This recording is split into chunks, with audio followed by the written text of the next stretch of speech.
Aujourd'hui je vais vous parler du roman La Petite Menteuse de Pascal Robert Diard.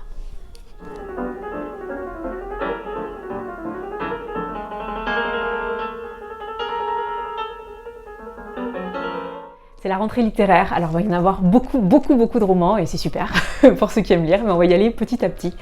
Alors La Petite Menteuse, avant toute chose, c'est un roman écrit par une ancienne journaliste et qui est chroniqueuse judiciaire depuis plus de 20 ans et je trouve que ça se sent et c'est ça que j'ai beaucoup aimé dans l'écriture. C'est un roman très condensé, très court, très rapide à lire. Avec une écriture qui est fine, qui est juste, qui est directe, qui est très descriptive et très efficace. L'histoire, c'est celle de Lisa, qui au moment des faits a 15 ans, une jeune adolescente plutôt très ouverte, très directe, qui a poussé et grandi peut-être un peu trop tôt. Elle a des seins plutôt que les autres, donc elle plaît beaucoup plus vite et beaucoup plus tôt aux hommes. Et puis un jour, du jour au lendemain, elle se renferme, elle ne parle plus à personne, elle devient taciturne, bref.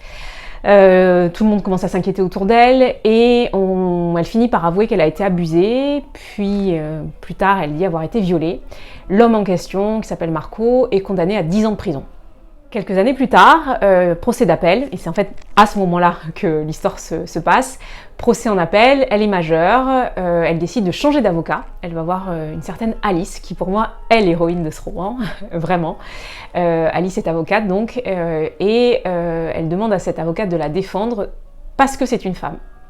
Et on comprend très vite pourquoi elle préfère être défendue par une femme. En fait, c'est un roman sur le doute et puis sur le métier d'avocat, je pense. Enfin, en tout cas, moi, c'est comme ça que je l'ai ressenti. C'est pour ça que je vous dis que c'est pas tant Lisa, pour moi, le sujet, plutôt qu'Alice. Alice qui, au début, s'intéresse finalement assez moyennement à l'affaire, parce que pour elle, c'est une affaire qui est classée, c'est très facile.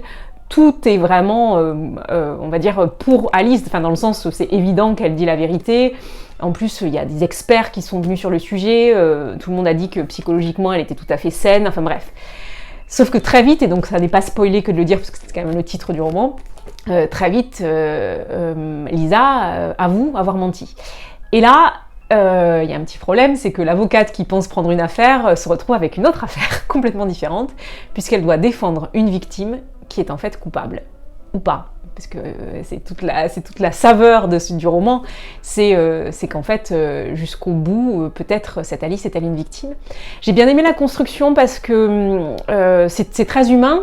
Encore une fois, moi, c'est vraiment sur Alice qu'on se concentre, sur cette avocate, et puis sur ses questions, sur ses doutes, sur ses convictions qui vacillent, et sur le process, et c'est vraiment ça, le process de sa plaidoirie.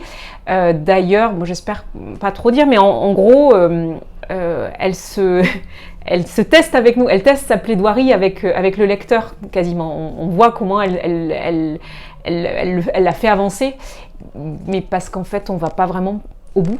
Voilà, j'en dirai pas plus.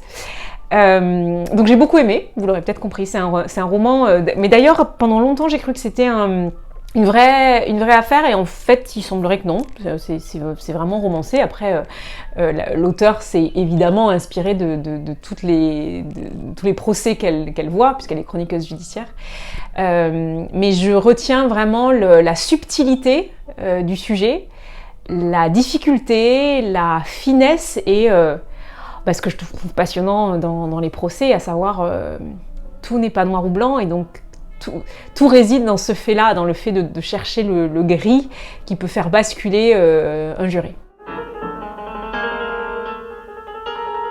J'ai d'ailleurs choisi de vous lire un passage où Alice, c'est la voix d'Alice qui parle, et elle parle justement des jurés.